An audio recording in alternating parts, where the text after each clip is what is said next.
What does it take to make a new battle group? Relationships play an absolutely invaluable role.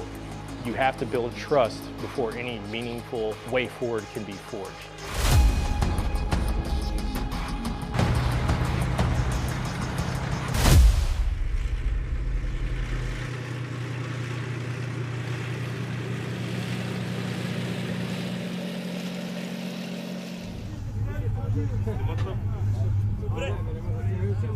Straight IR, and then you can do a hybrid over as well. We've only got those to kind of play with.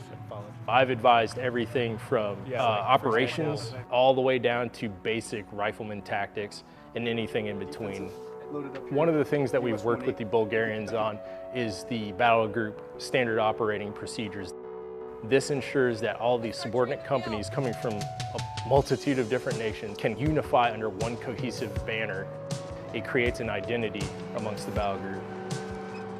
It's been an extremely rewarding experience. The Bulgarian Army has been absolutely welcoming of myself and my entire team, and we've been able to build cohesion very quickly and work very well together over the last few months.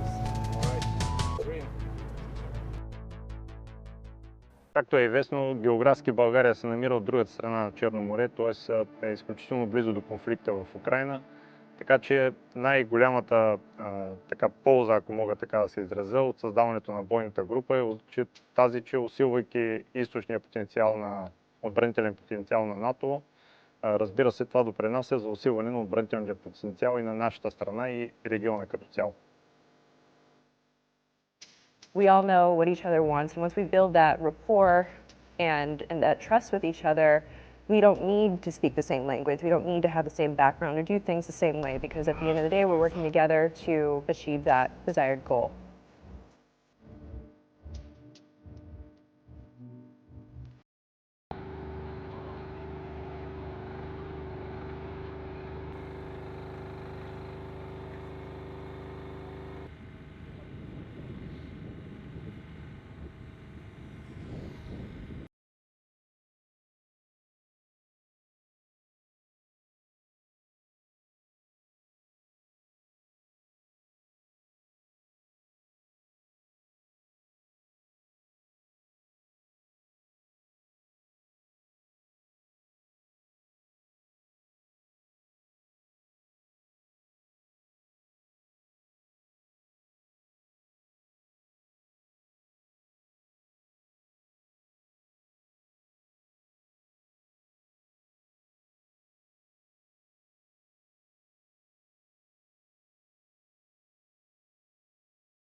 squad down. Alternate. All right.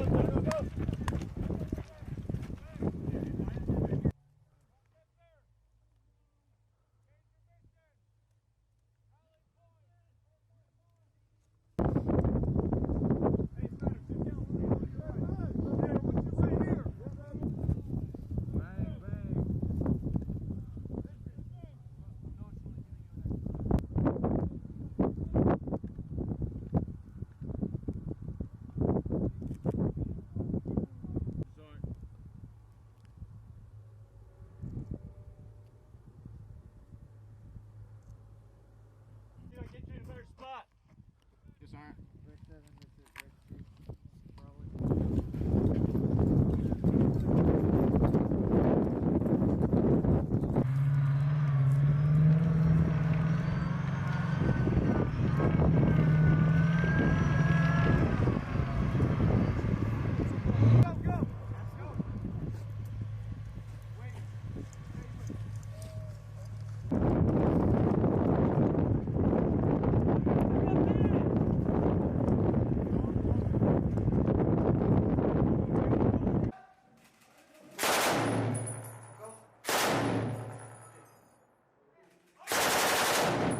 On est bon.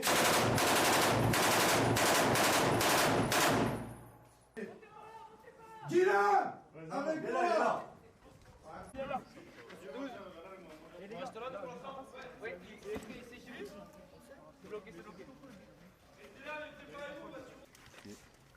Ok, bravo, tu prends la place de Alpha. Allez, давай. Allez. Alpha. Alpha à moi. Alpha. Bah oui. On rentre par l'entrée. Vous êtes prêts les gars? On prend la façade de droite là, c'est bon? Ah non mais il y a l'entrée, nickel. On prend l'entrée, c'est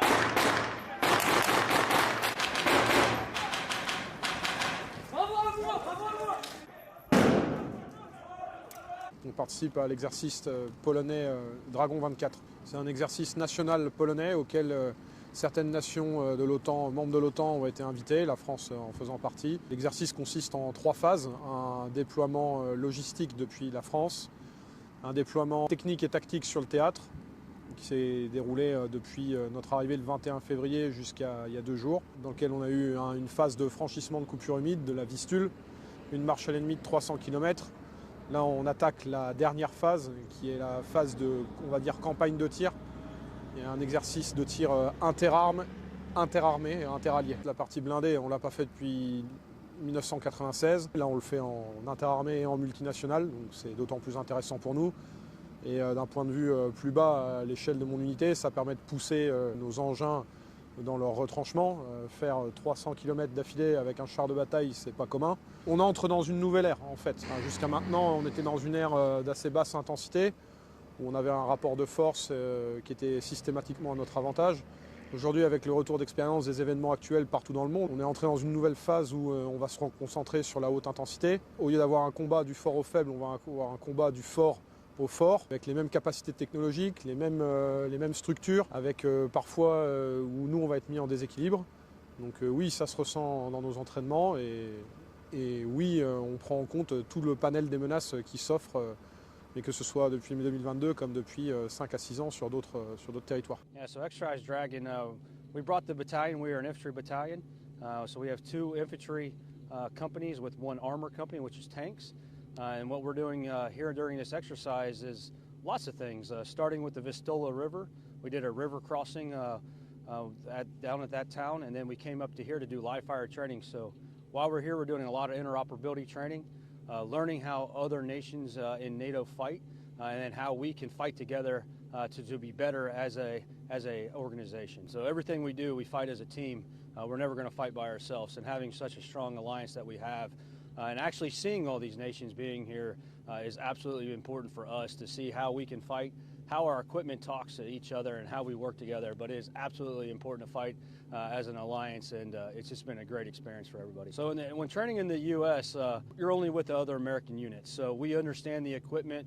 All of our equipment works together very well, but then when we come and train with all these different partners that we have, you have to get creative. How do we talk to each other? How do we communicate? How do we use their equipment and how do we use our equipment to get the end state that we're looking at is just being a really good force and a really good alliance. The strongest military alliance, even today on the 25th anniversary of Poland joining NATO, being part of that ceremony today shows you how strong the bond is.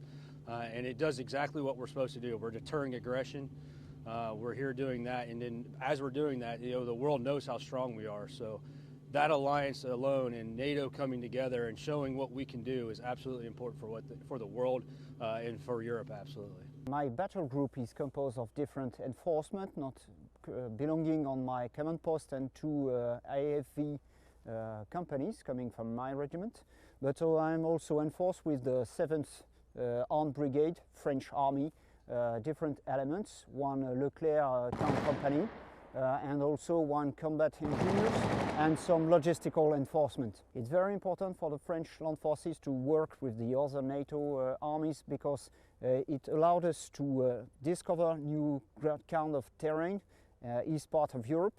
The French battle group embedded into Dragon 24 exercise is currently under the orders of the 10th Armed Brigade from Polish Army, in close coordination with a German battalion and a Polish tank battalion. This kind of exercise and the anniversary of NATO is important because it's our common guarantee to maintain peace and safety in Europe, and it's also a good occasion for us to exchange about training, about our procedures, and to have a concrete, I would say, human and ground knowledge from each other. We find good opportunities to learn lessons from our Polish and US and German colleagues, because we discover some elements about the wet gap crossing, for example.